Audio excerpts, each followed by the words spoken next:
सन 1713 में एक मुगल सेनापति मीर कमरुद्दीन खान सिद्दीकी को मुगल बादशाह फर्रुखसियर ने दक्कन का सूबेदार और कर्नाटक का फौजदार नियुक्त किया और उसे निजामुल मुल्क के खिताब से नवाजा।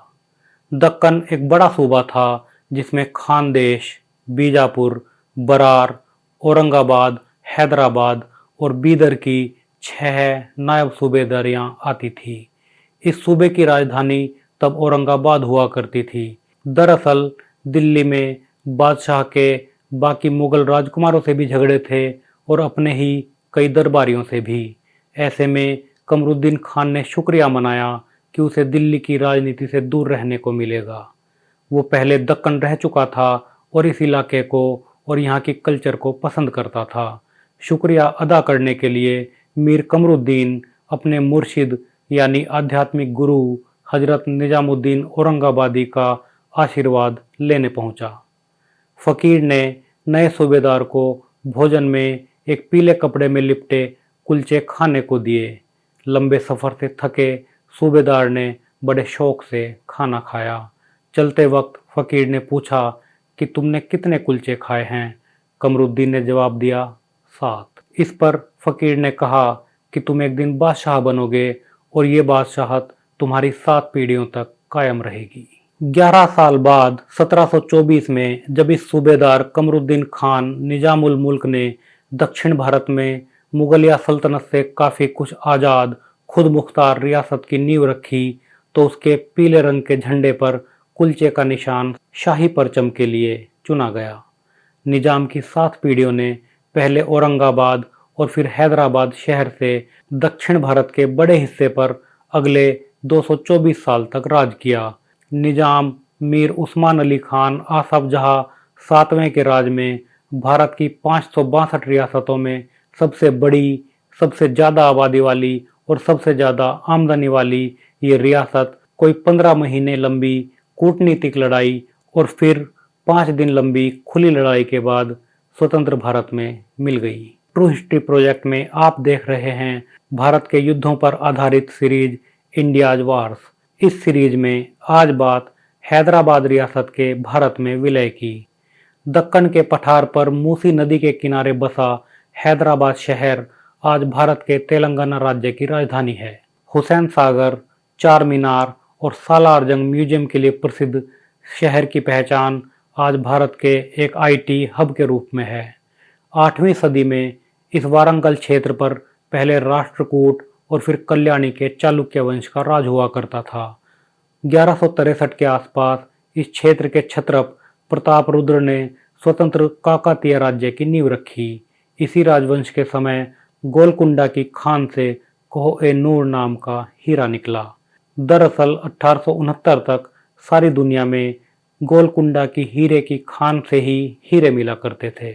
जब दिल्ली के सुल्तान अलाउद्दीन खलजी का जनरल मलिक काफूर दक्षिण भारत पर हमले के लिए आया तो फरवरी 1310 में उसने वारंगल के राजा प्रतापरुद्र द्वितीय को हराकर वारंगल को भी दिल्ली सल्तनत के अधीन कर लिया और कोह-ए-नूर हीरे को भी दिल्ली ले गया।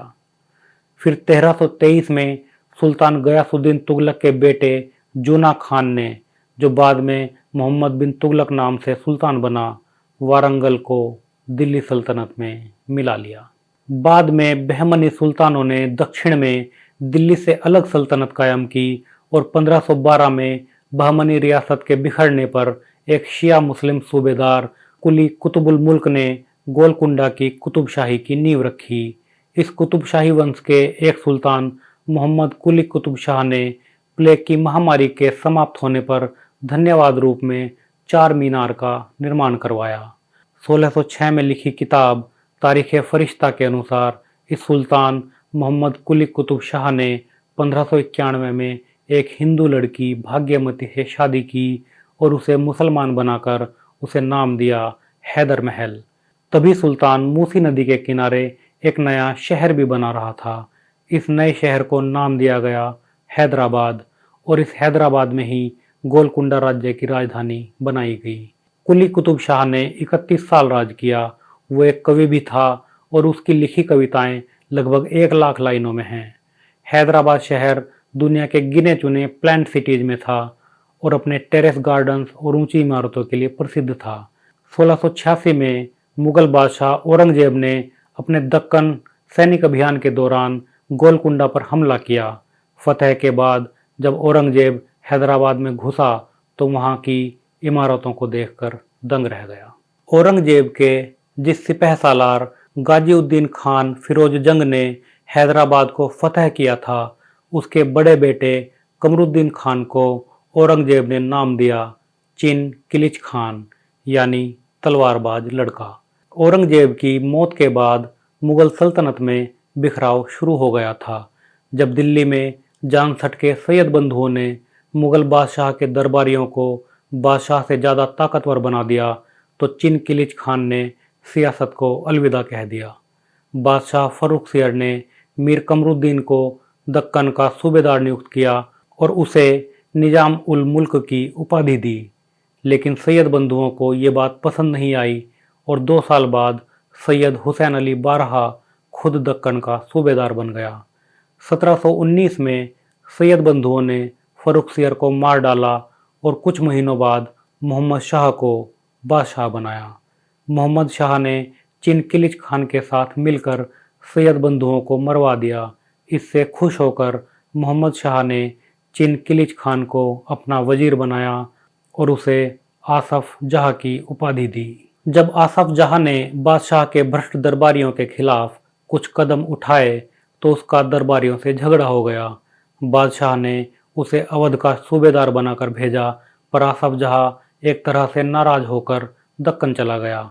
वहाँ आसफ जहाँ निजाम उल मुल्क ने 11 अक्टूबर 1724 को आज के महाराष्ट्र के बुल्ढाना जिले में शकरखेड़ा की लड़ाई में दक्कन के सूबेदार मुबारिज खान को हराया और मार डाला। इस तरह दक्कन में निजाम उल मुल्क आसफ जहाँ ने एक रियासत कायम की। निजाम उल मुल्क ने कभी अपने आप को बादशाह नहीं कहा। 1739 की लड़ाई में जरूरत पड़ने पर वो दिल्ली के बादशाह के लिए ईरान के लुटेरे हमलावर बादशाह नादिर शाह के खिलाफ लड़ा भी। लेकिन निजाम ने कभी दिल्ली की मुगल सल्तनत को वार्षिक भेंट नहीं भेजी। ये महत्वपूर्ण है कि हैदराबाद रियासत के निजाम ने 1858 तक, यानी मुगल सल्तनत के आखिर तक, मुगल बादशाह का आधिपत्य स्वीकार किया।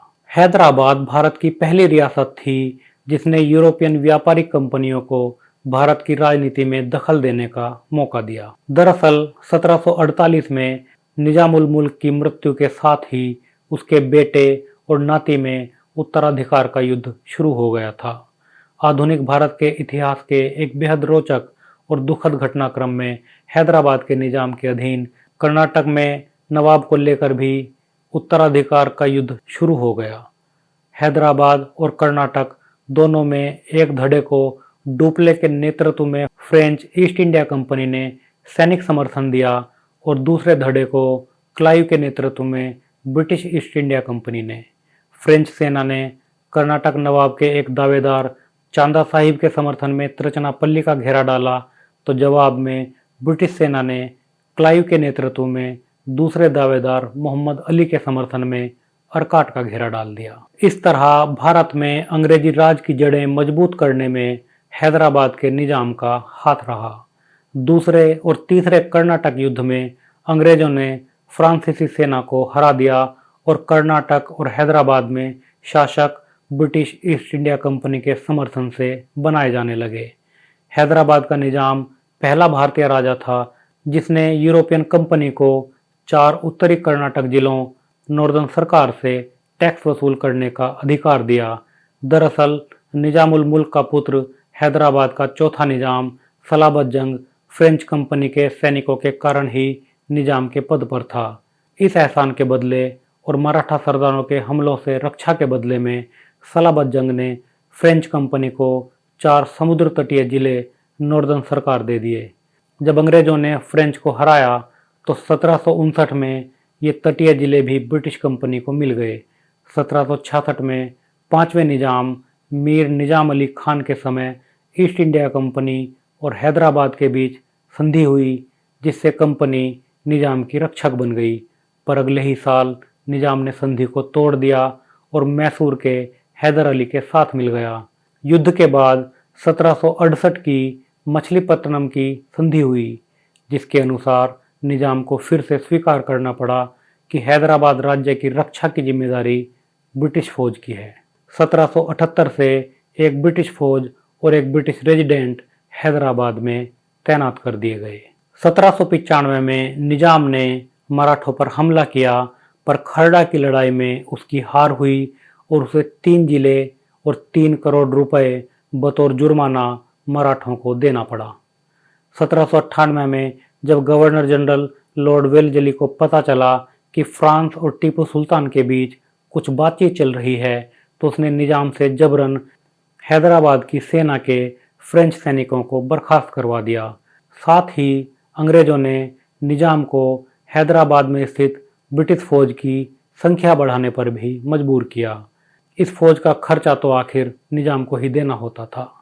1799 में अंग्रेजों ने हैदराबाद को मजबूर किया कि वो टीपू के खिलाफ चौथे एंग्लो मैसूर युद्ध में ईस्ट इंडिया कंपनी का साथ दे। जब 1799 में कंपनी फौज ने आर्थर वेल्लेस्ली के नेतृत्व में टीपू को युद्ध में मार दिया, तो उसके राज्य का एक हिस्सा निजाम को भी दिया गया। पर अगले ही साल कंपनी ने पाया कि हैदराबाद में जो ब्रिटिश फौज निजाम के राज्य की रक्षा के लिए पड़ी है, उसके खर्च का कर्ज निजाम पर बढ़ता ही जा रहा है। इस कर्ज को पूरा करने के लिए कंपनी ने निजाम को दिए गए मैसूर के जिले वापस लेकर उन्हें ब्रिटिश राज में मिला लिया। 1803 में निजाम की सेना ने दूसरे एंग्लो मराठा युद्ध में अंग्रेजों का साथ दिया, और जब अंग्रेजों ने मराठों को हरा दिया तो इनाम के तौर पर कुछ किलों को छोड़कर सारा बरार क्षेत्र अंग्रेजों ने निजाम को दे दिया। इसी तरह 1817 में तीसरा एंग्लो मराठा युद्ध में भी निजाम की सेना अंग्रेजों के साथ थी।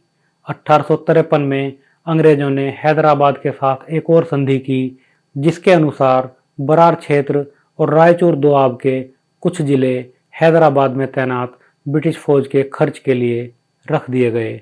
इन क्षेत्रों का प्रशासन हैदराबाद में तैनात ब्रिटिश रेजिडेंट ने अपने हाथ में ले लिया।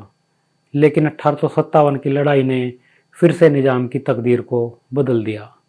निजाम के दीवान सर सालार जंग और नए निजाम अफजल उद्दौला ने अपनी रियासत में 1857 के क्रांतिकारियों को बिल्कुल जगह नहीं दी। इससे खुश होकर ब्रिटिश सरकार ने 7 साल पहले निजाम से लिया गया बरार के अलावा सारा क्षेत्र 1860 में हैदराबाद को वापस कर दिया। साथ ही निजाम पर जो 50 लाख रुपए का कर्ज था, उसे भी माफ़ कर दिया गया। 1902 में अंग्रेज़ों ने निजाम महबूब अली खान के साथ एक और संधि की। इसमें लिखा गया कि बरार का इलाका निजाम को दिया जाता है, पर निजाम इसे 25 लाख रुपए सालाना पर फिर से भारत की ब्रिटिश सरकार को दे रहा है। साथ ही हैदराबाद की सेना के तोपखाने को और तोपखाना रखने के अधिकार को भी खत्म कर दिया गया। हैदराबाद का पिछला इतिहास इस बात का गवाह है कि हैदराबाद क्षेत्रफल, आबादी और आमदनी के लिहाज से एक महत्वपूर्ण रियासत होने के बावजूद उससे अंग्रेज बाकी रियासतों की तरह ही बर्ताव करते थे और उसके आज़ाद या खुद मुख्तार रियासत होने का दावा एक ढोंग से ज़्यादा नहीं था। अंग्रेज अधिकारियों ने कई बार हैदराबाद के आंतरिक मामलों में दखल देने के ब्रिटिश अधिकार के बारे में निजाम को याद दिलाया। 1911 में जब मीर उस्मान अली खान को रियासत का निजाम बने कुछ ही महीने हुए थे, तो गवर्नर जनरल लॉर्ड हार्डिंग ने निजाम को चेतावनी दी कि अगले 2 साल तक निजाम को अपने आप को लायक साबित करना होगा, वरना ब्रिटिश सरकार फिर से एक परिषद का गठन कर प्रशासन उससे चलवाएगी।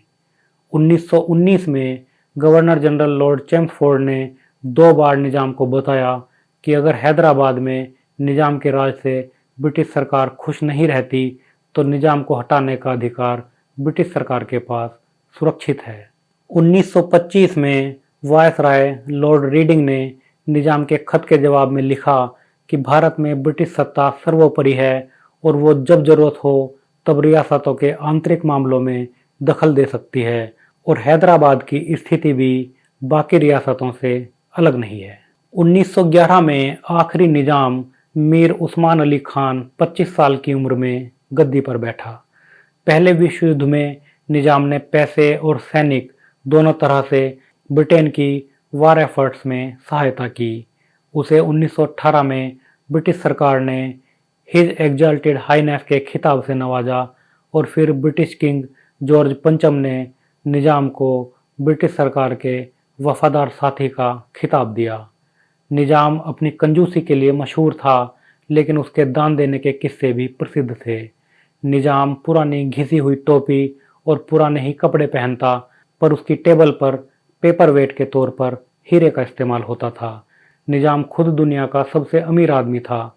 कहा जाता था कि उसकी निजी संपत्ति अमेरिका के सकल घरेलू उत्पाद यानी जीडीपी का 2% थी और उसके पास दुनिया में सबसे ज़्यादा रोल्स रॉयस कारें थी, 100 से ज़्यादा। उस्मान अली खान के समय ही Osmania university, Osmania general hospital, state bank of Hyderabad, Begumpet airport जैसे संस्थानों का निर्माण हुआ और उसी के समय उस्मान सागर व हिमायत सागर जैसी मानव निर्मित झीलों का भी निर्माण हुआ, जिनसे मूसी नदी से हैदराबाद शहर में बाढ़ का खतरा समाप्त हो गया और पेयजल की समस्या भी हल हो गई। इसमें कोई शक नहीं है कि कई लिहाज से हैदराबाद ब्रिटिश इंडिया की सबसे महत्वपूर्ण रियासत थी। 1941 में इसकी आबादी 1,63,00,000, क्षेत्रफल 2,14,000 वर्ग किलोमीटर और सालाना आमदनी लगभग 26 करोड़ रुपए थी। पूरे भारत में 5 रियासतें ही ऐसी थी जिन्हें 21 तोपों की सलामी का हक हासिल था: बड़ौदा, जम्मू कश्मीर, मैसूर, ग्वालियर और हैदराबाद। इनमें भी हैदराबाद अकेली रियासत थी जिसकी अपनी पेपर करेंसी थी। इसे हैदराबादी रुपया कहा जाता था। 1918 में हैदराबाद ने ब्रिटेन की पहले विश्व युद्ध में पैसे और सैनिकों से जो सहायता की, उससे खुश होकर ब्रिटिश सरकार ने इसकी इजाज़त हैदराबाद को दे दी थी।